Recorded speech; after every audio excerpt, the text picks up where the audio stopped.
All right, it is time for laws of the logarithms. So this is a combo of 5-5 and 5-6. Bonus work here. We're going to be expanding, condensing, and solving. I don't know what these hand motions meant, but we're going to be solving as well. So a little combo. You've seen some of this before in Algebra 2 Honors. We're just going to expand upon it. No pun intended. We're going to expand upon it.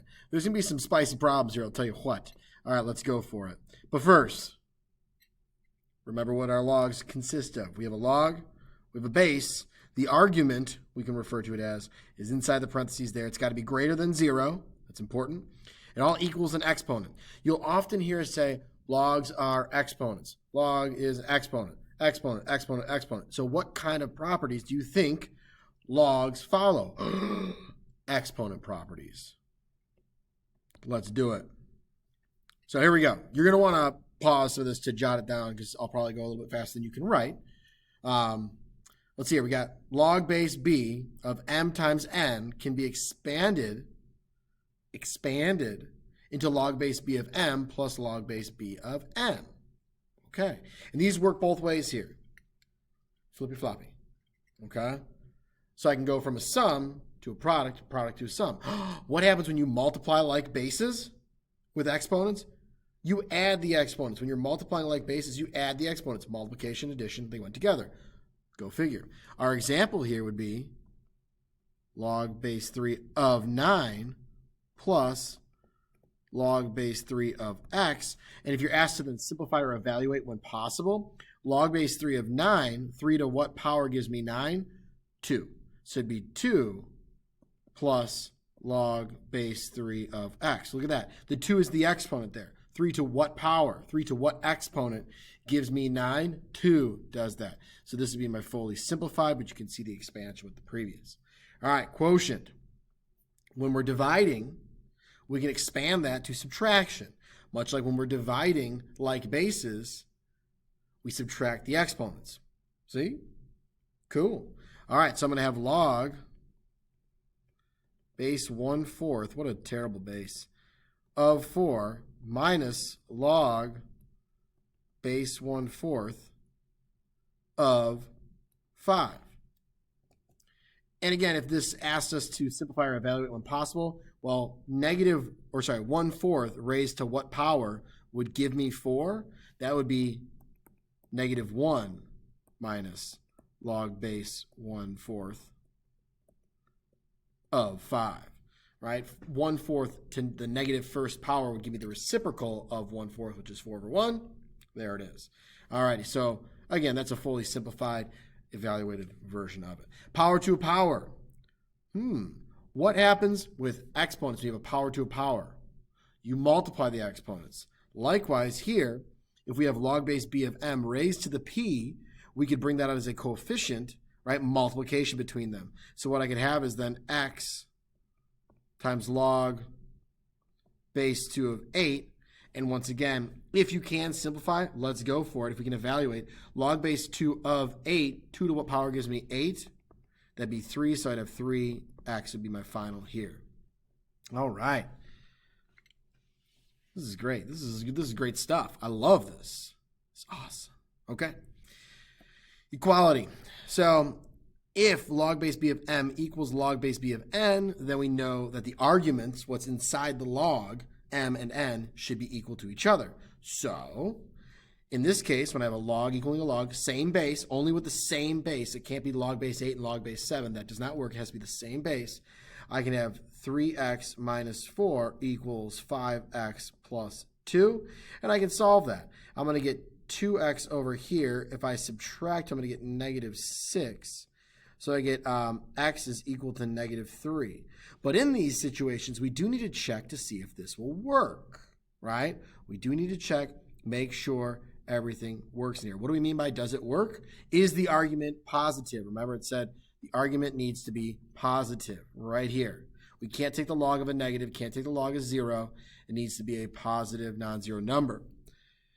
Okay, well, if I plug, so -3 is negative, but that doesn't really, that's not what decides this for us. What decides is when we plug it back in. If I plug -3 back in, I get -9 minus 4 is -13. No bueno.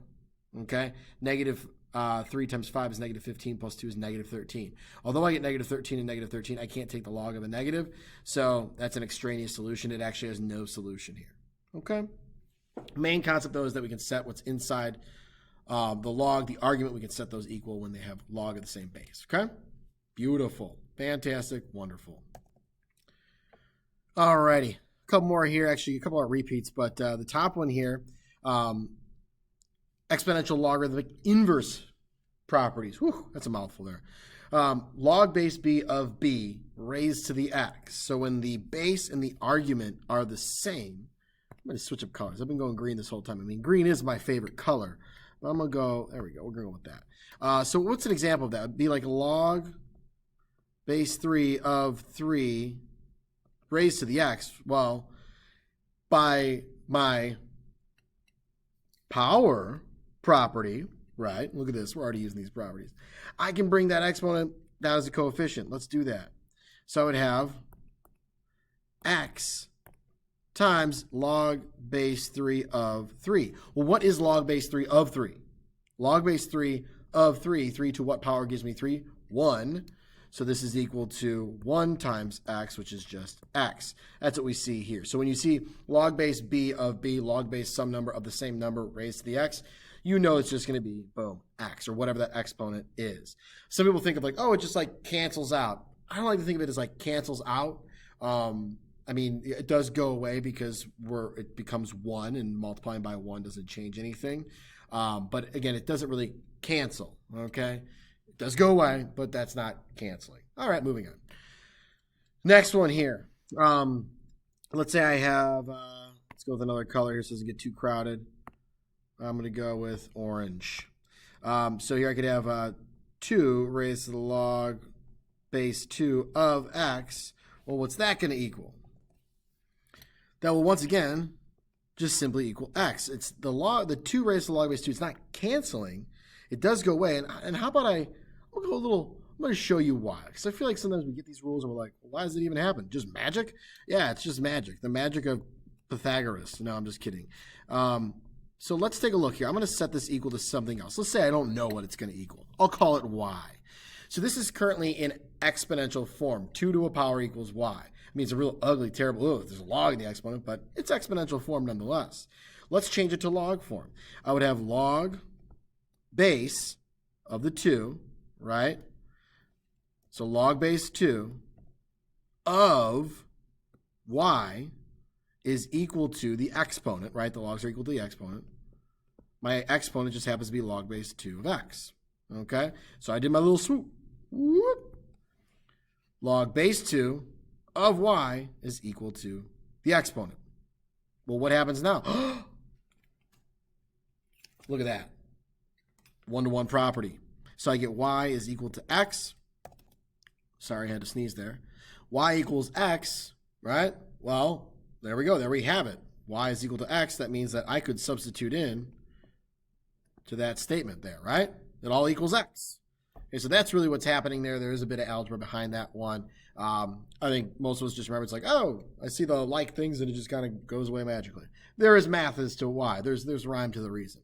All right, 1-to-1 property of exponents. We've already seen that one. B to the x equals b to the y. The exponents are equal. The 1-to-1 property, we literally just used that. And then change of base formula. This is handy if you have a TI-83 or you don't have the alpha math feature, the log base feature on your calculator. You could type in, so if you had like log base 4 of 16, I could do log base 10. It would be your built-in. I'm going to, there we go, move it back a little bit. Log of 16 divided by log of 4. You can just plug it into your calculator like that. So that was very useful in some of the older model calculators. A lot of us have the TI-84 now, but if you have an 83 that you're using, you don't have the log base feature, so you do need to use change of base. Boom, there it is. Fantastic. We got all the properties, now it's time to use them. Alrighty, let's do it. So a couple simplifying type of examples. So within our problems, we're going to see we're going to have to simplify. We're going to have to evaluate within expanding and condensing. So for the first one here, we have log base 2 is 16. That reads 2 to what power is 16? You should be able to do this by hand, not with your calculator. 2 to the 4th power is going to be 16. Logs are exponents. 2 to the 4th power, exponent 4. Boom. All right, this next one here, log of 1 over 10,000. Well, let's remember that when it's just written as a log, it's implied that it's log base 10. And then, I got an idea. 10,000, 1 over 10,000 can be written as 10 to the negative 4th. Now I can use that property right up here, the exponential logarithmic inverse properties that you totally remember the name of, right? We can use that here, and we're just going to have negative 4. Awesome. Nice. Let us keep moving. So for this one, I put some parentheses around it because I thought it was a little bit confusing. It looked like it was just the 6 by itself. The whole 6 root 6 is the argument there. So what can we do? Well, oftentimes it can help to write a radical as an exponent. I'm going to do that. So we'd have log base 6 of 6 multiplied by 6 to the 1/2. And now that I have exponents, I'm going to throw a 1 up here. That's a terrible 2 there. There we go. It's a little better. Well, if I have like bases, let's just look at the argument right now. If I have like bases of 6, what can I do with those exponents? I can add them, right? So I get 1.5 or 3/2. So if I have that,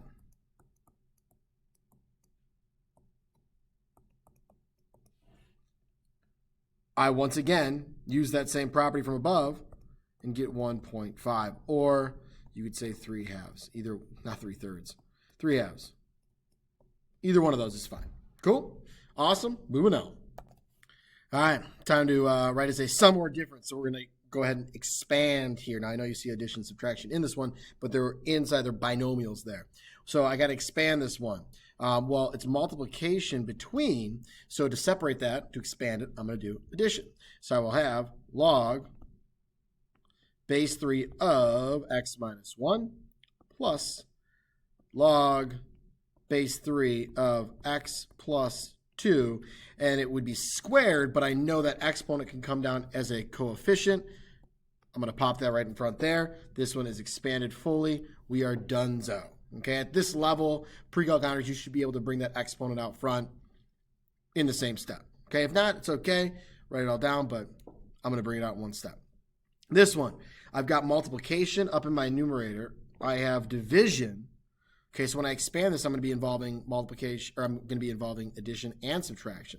Let's do it. So for the first one, with my x squared, I can think ahead and be like, okay, well, if it's log base 5 of x squared, I'll throw that 2 in front.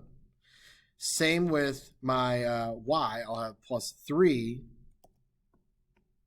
log base 5 of y minus, and then it's a funky minus. What is my coefficient?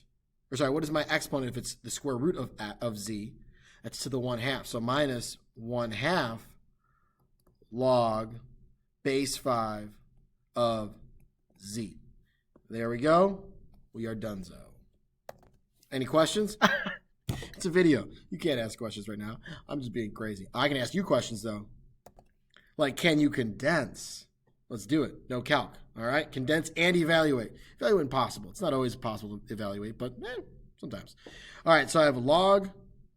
There's nothing there. What does that mean? It's a base 10, in case you need that. Lovely. So we're going to pop this all into one log base 10, or just log. I'm going to write the base 10 just because. Okay, now I've got subtraction going on, which means we're going to have some division here.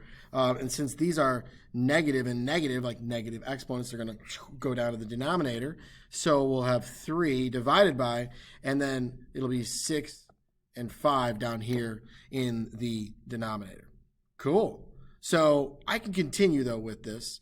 I'm going to have log base 10. I have 3 divided by 30, which would be simplified down to 1/10. And 10 to what power gives me 1/10? You'll see why I like to write the 10 base. I think it's helpful to see that when we're trying to evaluate this. I'm going to get -1. Whoo! That's pretty cool. I like that. All right. Very nice. So again, negative negative, they end up in the denominator, multiplied together when we're condensing down there, right? The subtraction is the division. It's really showing me it's going to go to the denominator. And since both were negative, I put them together down here in the denominator. All right, next one. Let's see here. I cannot condense these two yet while this 2 is in my exponent, so I'm going to, or in my, as a coefficient, so I'm going to bring it up as an exponent. I'll have log base 12 of 6 squared plus log base 12 of 4. Okay, so now I have, that's 36, and then I guess I can write that step out.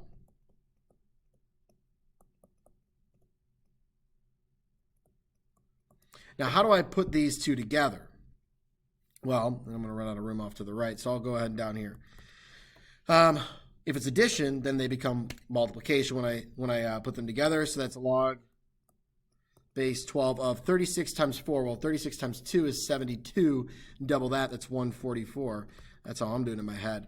And I know that 12 to what power gives me 144? 2. Whoop. Done. That was great. Condensing, evaluating. It's so satisfying when you get one single number, right, instead of some mess. Wonderful. You're welcome for that. All righty. Ooh, fraction out as a coefficient. I just got chills. I was so excited. All right, so I'm going to bring that up as an exponent, which is going to give me log. It's a base 10, right? For now, I'll forego writing it just to save a little bit of writing. And then we have log of 5 squared. Brought that as an exponent. Okay. Now I'm going to write 64. Some of you might be like, I know the cube root of 64 is 4, or we could write it as log of 4 cubed to the 1/3 plus log of 25. So now we know with our exponent properties that those two when multiplied together gives you 1, right? So I would get log of 4 plus log of 25. Now I'm ready to put these together, condense them. That's going to be multiplication when I put them together. 4 times 25 is 100, and I think now I want to jot down that base at 10 because that's going to make me think here, well, okay, 10 to what power gives me 100? That is 2, and that is my final answer with that one. Whew. Man, I'm loving these problems. These are great. These are fantastic. All right, now what? E raised to the natural log of 1/2 x. If you remember, E and natural log, they are inverses of each other. They undo each other. And our final answer is going to end up just being 1/2 x. Now, I do want to show this in one other way here. Natural log is log base E, right? So E raised to the log base E of 1/2 x. Now, that may look very similar to one of those inverse ones, right? One of those properties we had above. E raised to log base E, we know that's going to go away. I'm going to be left with just 1/2 x. There it is. So you can remember that, like, oh, if I see these two right next to each other, right, they will undo each other. They're inverses of each other. If there is a coefficient in front of the natural log, you do need to bring that up as an exponent. You can't remove the E in natural log when there's a coefficient in front there, okay? So we might have an example like that later. Moving on. It's like I could predict the future. 3 as a coefficient. What should I do with that? Zoop. So now I have E raised to the natural log of x to the 3rd power. Now those two can undo one another, and I'll be left with x cubed. Dunzo. Awesome. Awesome sauce, as they say. Next one here. Natural log, and then how about I bring that E up and change my exponent to a negative? Now, again, when you see those two together, you're like, hey, those go away. And yes, you are right. It's going to be -4 for our final answer. But if you need a little bit more justification, you're like, Mr. Allen, I don't believe you, bro. Not your bro, okay? But nonetheless, I will show you because I love math that much. Natural log is log base E of E to the -4th. And now we can see once again this situation going on here where it's a log base of that same base. The argument is equal to the base. They end up going away, right? And we're just left with -4, right? Because that's log base E of E is just 1. And that -4 could have been brought out as a coefficient. Moving on. Let's do a little bit of solving, and I'm gonna change colors here. I'm gonna go with red. Okay. I've got two natural logs on the right-hand side. I can't use one-to-one property like that, but I could condense first. Let's do it. So I'm gonna have natural log of x squared minus 8 is equal to the natural log of, what do I do when I condense with addition? I multiply. So 2x. Now I can use one-to-one property, and I'll be able to set my arguments equal to one another. And now, what do we do? What do we do? You should know this, okay? I often see people that are like, oh, I'll just like start square root and things like that. It's like, what? You have a quadratic. Set it equal to 0, factor if possible. You know what I'm saying? So I'm going to do that. So I'm going to subtract 2x off x squared minus 2x minus 8 equals 0. What multiplies to negative 8 and adds to negative 2? That'd be negative 4 and positive 2. And now I'm going to get x equals 4 and x equals negative 2. But remember, we do need to check and see if this will still work, hold true, right? Okay, so I've got, if I plug 4 in, I get 16 minus 8. Cool, that's positive. If I plug 4 in here, it's positive. We're all good. This one is set. Negative 2, however, when I plug it in here, I get a negative because it'd be 4, positive 4. Minus 8 is negative 4. Over here, I'd get a negative as well. That's no bueno. So this one is extraneous. All right, but I do want to make up another scenario of this where, depending on how you start, it could actually, both answers could have been true. So let's say I have this example over here in purple that I made up, okay? As you can see, it has the same type of stuff going on, right? I'm already set up for one-to-one property. So let's go for it. I would have x squared minus 2x is equal to 8. And once again, you would see that the same quadratic would unfold here. It will factor the same, and I will get x minus 4, x plus 2 equals 0, and I'll get x equals 4, and x equals negative 2. I need to now plug it back into the original problem, which is this one this time. If I plug in 4, I get 16 minus 8 is 8, all good there. If I plug in negative 2, I get 4 plus 4 is 8, all good there. So in this situation, both answers work, and in this situation in the red, only one of the answers work. You have to plug it back into the original problem to see if the argument is greater than 0. Okay, this one just happened to work out, whereas this one did not. Okay, so you have to check it. It's not about whether or not the x is negative like it was here, and this one was positive. Yeah, a lot of times it does work out that way, but the x can be negative and still work in the original problem. It's about the argument being 0 or greater than 0, not the x value being greater than 0. Okay? All right. Sorry, it took a little bit of time to do that, but I think it's very important and hopefully will alleviate any mistakes. This next one here, I have, I got 2 logs on one side, but not on the other. I'm going to go ahead, I'm thinking I'll condense those. So I'll have log base 7 of 2x plus 16 is equal to 2. Now, I can't use one-to-one property, but perhaps I could loop and swoop this bad boy into exponential form. So I'd have 7 raised to the second is equal to what was inside the log there, the argument of the log. And now I've got myself a lovely little algebra problem, don't I? So I got 49 equals 2x plus 16. If I subtract 16, I'll end up with what? 33. And if I divide by 2, I've got 16.5 or 33 over 2, so x equals, I'll go with 16.5. That seems nice. Lovely.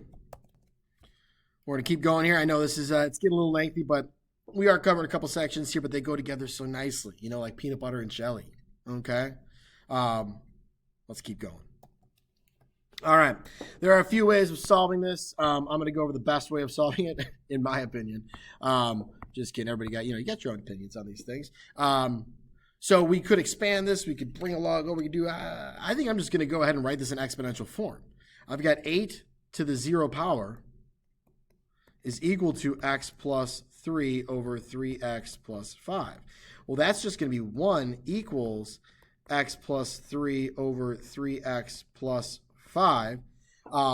So if I multiply by my denominator, 3x plus 5, I'll end up with, or you can even think about this if it helps, if you like cross multiplication, you got to do the sound effects though if you're going to do that. I'll have 3x plus 5 equals x plus 3. And then I'll have 2x equals what, negative 2, x equals negative 1. A negative. We must reject it. No. We got to check it before we reject it. Okay? If I plug negative 1 in, I get positive 2 in the numerator, and I get positive 2 in the denominator. I'm taking the log of a positive number. We are Gucci. Okay? I don't know why this one didn't have parentheses, but the other one did, but yeah, whatever. So this works. We're all good. I will say on another option was expanding it that I mentioned. Maybe I'll write that out and you can see how it'll work out the same. Oop, that should be minus.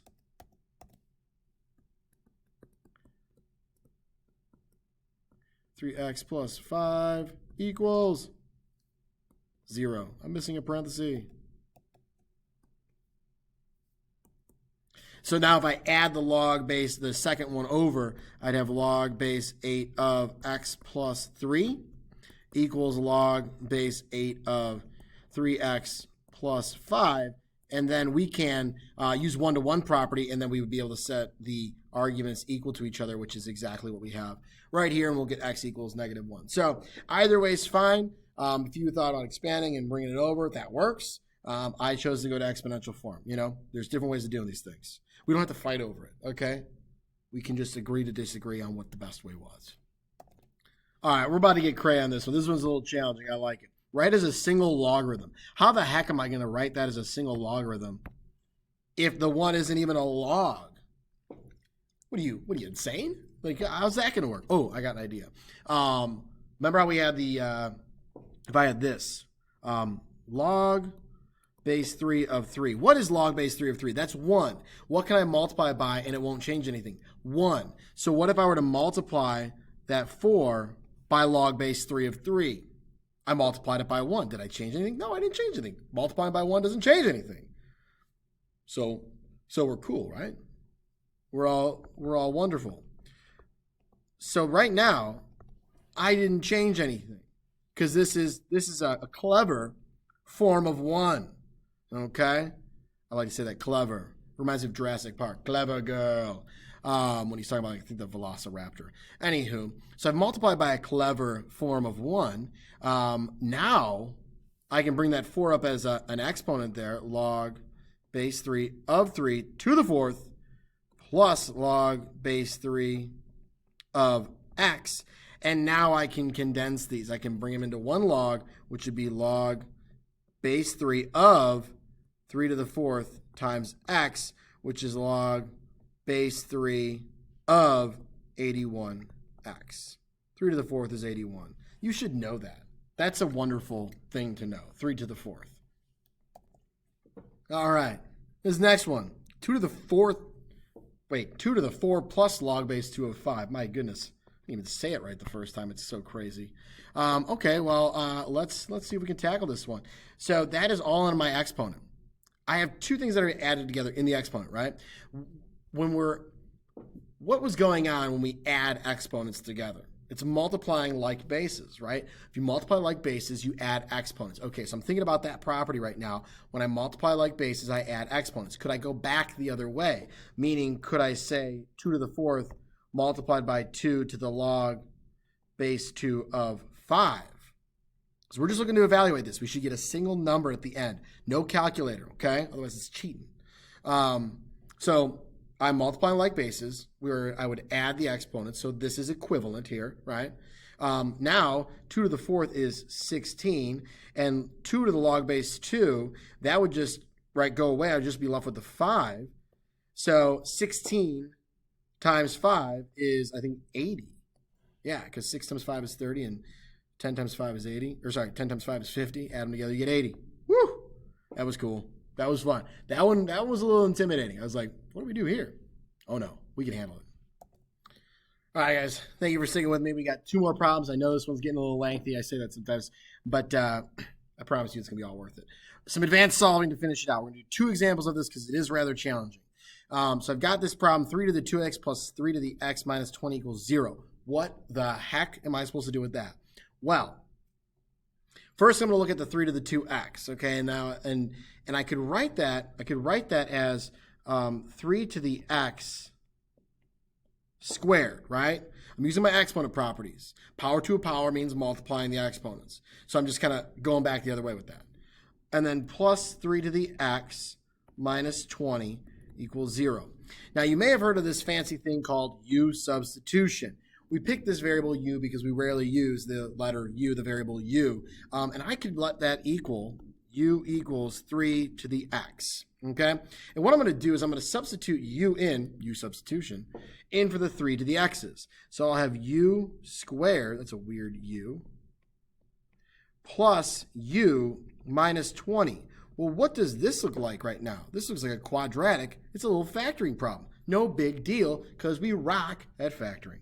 So I'm going to have u plus what minus what? Let's see here. Plus 5, u minus 4, what multiplies to negative 20 and adds to 1. We've got it. There it is. So u equals negative 5 and u equals positive 4. So I'm done, right? No. That's what u equals, right? But u equals 3x. So now I need to have 2 separate ones here. We'll start with the 3 to the x is equal to negative 5. And I'm going to have 3 to the x equals 4. 3 to the x equals negative 5, and 3 to the x equals positive 4. How do I solve this? I don't have a x root, like to square root and figure out things magically. Oh no, wait. I'm looking for an exponent, right? And I believe I've said 80 million times that logs are exponents. So perhaps if I put this into log form, get me an exponent. Let's do it. Loop and swoop. If you're a loop and swooper. I'm a loop and swooper. Mr. Thornley showed me that one way back in the day when I was first teaching logs. I haven't gone back. Love me some loop and swoop. So I have log base 3 of negative 5 is equal to x. Wah, wah. What can we not take the log of? A negative. It's got to be greater than 0. The argument has to be greater than 0. Not going to happen on that one. Yay! I get to skip over that problem. So now over to this one. Log base 3 of 4 is equal to x. You are going to need a calculator for this one. So let's do that. So I got my calculator over here. Oops, didn't mean to hit the alpha there. So I'm going to hit math, alpha, math. Uh-oh, does this one not have it? No! There should be one more option there, which would be option A. If you have math, alpha, math, yours will pop up a lovely log button, but mine does not have it. So guess what? I got to use change of base. So I'm going to hit log of 4, close my parentheses, divided by log of 3, close it. I will get the same answer you did, which is 1.2618, so 1.262. Cool. X equals 1.262, approximately equals, so it should be a squiggly equals there. There it is on that one. Again, if it's math, alpha, math, if you have the newer TI-84s, but if like even some of the 84s don't have that, like this emulator here, some of them don't, and the TI-83s definitely don't. So change of base is your friend there in that case. All right, let's do one more there. Change of base is your friend in that case. That was good. I like that. That was fun. All right, a little weird looking here, isn't it? Let's see here. So it looks like a nice ending to our lesson here that has gone on a little long. 25 to the x. I could write, and I got 5 to the x, so I'm already thinking here, I'm like, hey man, maybe I can change that up a little bit. Couldn't I write 25 as 5 squared to the x, which would be 5 to the 2x, and then I'm going to rearrange that again and get 5 to the x squared, because I kind of have an idea of where these types of problems are going now, that I can be strategic in that. How many of you were tempted to multiply 3 and 5? None of you, because you know you can't do that. All right. It's got an exponent on it. It's got an exponent. Gotta obey the exponents first. Give them respect, okay? Multiplication comes after. All righty. Well, now I have a 5 to the x and a 5 to the x, so how about we let u equal 5 to the x, and I can go ahead and do my little u substitution fun. So I have u squared minus 3u, ooh, a coefficient, that's cool, that's cool, minus 4 equals 0. If I factor, what multiplies to negative 4 and adds to negative 3? Well, that would be u minus 4 and u plus 1 equals 0. U equals 4 and u equals negative 1. Okay. So now that I got my u's, I'm going to set them equal. I'll change colors now. I'm going to go with blue again. So I'd have 5 to the x is equal to 4, and I'll have 5 to the x is equal to negative 1. So I'll have log base 5 of 4 is equal to x. And if we plug that into our calculator, drum roll please, 0.861. There we go. Squiggly equals, because I rounded. Lovely. Now this next one, you might already be like, hey, Mr. I know what's going to happen. Log base 5 of negative 1 is equal to x. That is my argument, my negative 1. I cannot take the log of a negative. We know that. That one's gone. Finito. This is our only answer. Whew. That was intense. That was fantastic. We logged some good math hours there. All right. I hope you guys have a wonderful day. America, freedom, rock and roll, Costco, members only. Follow Riverdog Jenny on the gram, of course. You guys have a great day. Peace.